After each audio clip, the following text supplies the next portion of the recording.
राज्य मागासवर्ग आयोगाचे माजी सदस्य चंद्रलाल मेश्राम यांनी खळबळजनक आरोप केलेत।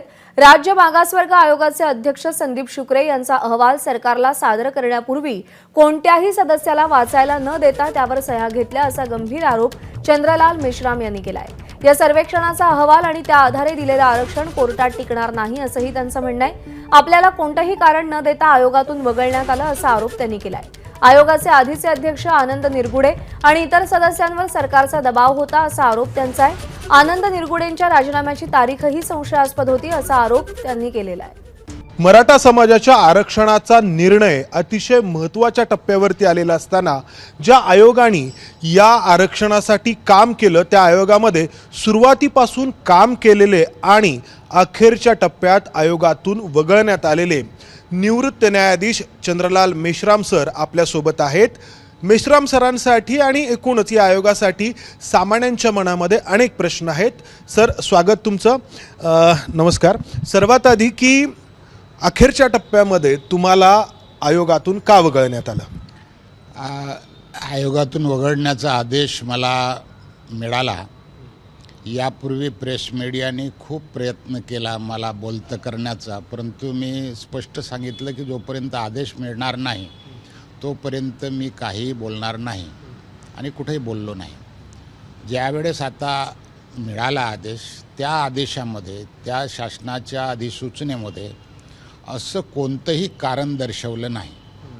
2021ला या आयोगाचं गठन झालं, तेव्हापासून 2.5 वर्ष मी फिट होतो आणि अगदी मराठ्याचा अहवाल जेव्हा अहवालावर सही करण्याची जेव्हा वेळ आली त्यावेळेस मी अनफिट ठरलो। हे माझ्या मराठा समुदायाचं, ओबीसी समुदायाचं आणि माझंसुद्धा दुर्भाग्य समजतो। तुमच्या आधी अनेकांनी आयोगाचं सदस्यत्व सोडलं। न्यायमूर्ती जे आनंद निरगुडे होते त्यांनी अध्यक्षपद सोडलं, तर त्यांनी का सोडलं? त्यांच्यावरती दबाव होता? काय कारणं घडली? तुम्ही आतमध्ये होता त्यामुळे तुम्हाला बरंच काही ठाऊक असणार आहे।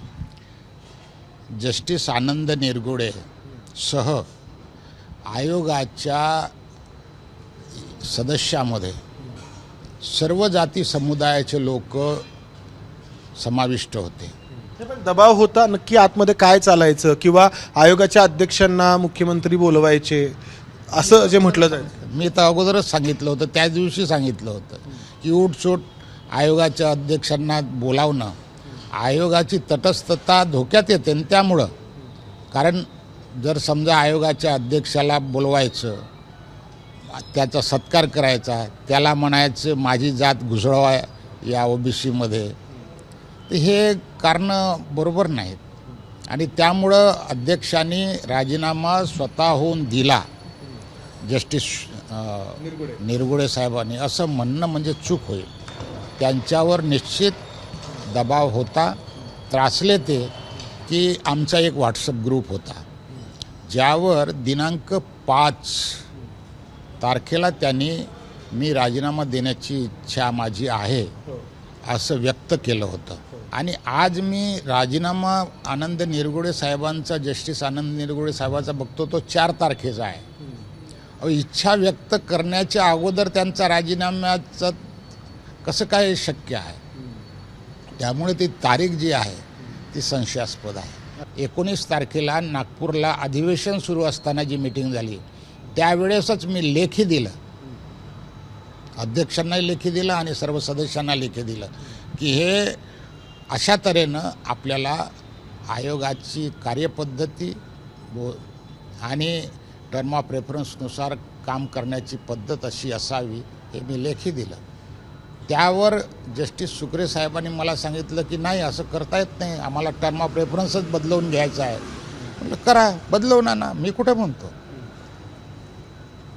त्यांनी टर्म ऑफ रेफरन्स बदलवून आणलेला नाही।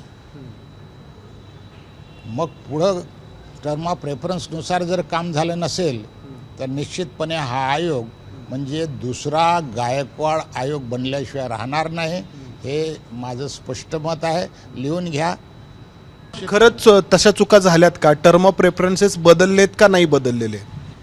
टर्म ऑफ रेफरन्स बदललेले नाही, मग टर्म ऑफ रेफरन्सनुसार काम झालं किंवा नाही हा प्रश्न येतो. मी जोपर्यंत आयोगात होता तोपर्यंत अहवाल तयार झाला होता की तयार होण्याची प्रक्रिया सुरू होती? अहो दुसऱ्याच दिवशी अहवालावर सह्या घेण्यात आले ना. तुमची सही घेतली? नाही, मला दिलंच नाही तर मी काय करू. मला नाही, कोणत्याही सदस्याला अहवालाची प्रत वाचायला मिळाली नाही. एका हॉटेलमध्ये बोलावून त्याच्यावर आयोगाचे सदस्य यांच्या सह्या घेण्यात आल्या आणि तो इमिजिएटली दुसऱ्या दिवशी सकाळी मुख्यमंत्र्यांना सादर करण्यात आला. पण खरंच तुमचा मराठा आरक्षणाला विरोध होता? बिलकुल नाही, बिलकुल नाही. मी कधी कसं होऊ शकतो?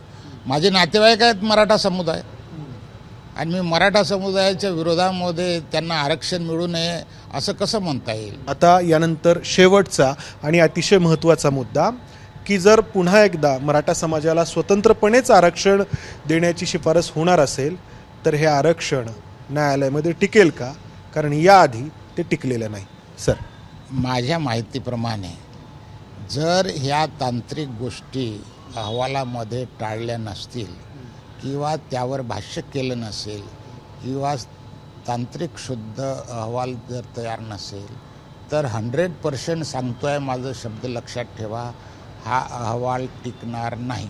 त्याच्यावरती टिकावं ही तुमची भूमिका आहे? हीच माझी. मराठा आरक्षणाच्या विरोधात नाही तर मराठा समाजाची फसवणूक होऊ नये अशी तुमची भूमिका आहे? बरोबर, माझी भूमिका हीच राहिली आहे आणि हीच राहिलेली आहे. हे आरक्षण, हे अहवाल सर्वोच्च न्यायालयामध्ये टिकणं, त्यासाठी अर्थातच वाट पाहावी लागेल. कॅमेरामन अमोल गवळेसह मंदार गुंजारी, एबीपी माझा, पुणे. एबीपी माझा, उघडा डोळे बघा नीट.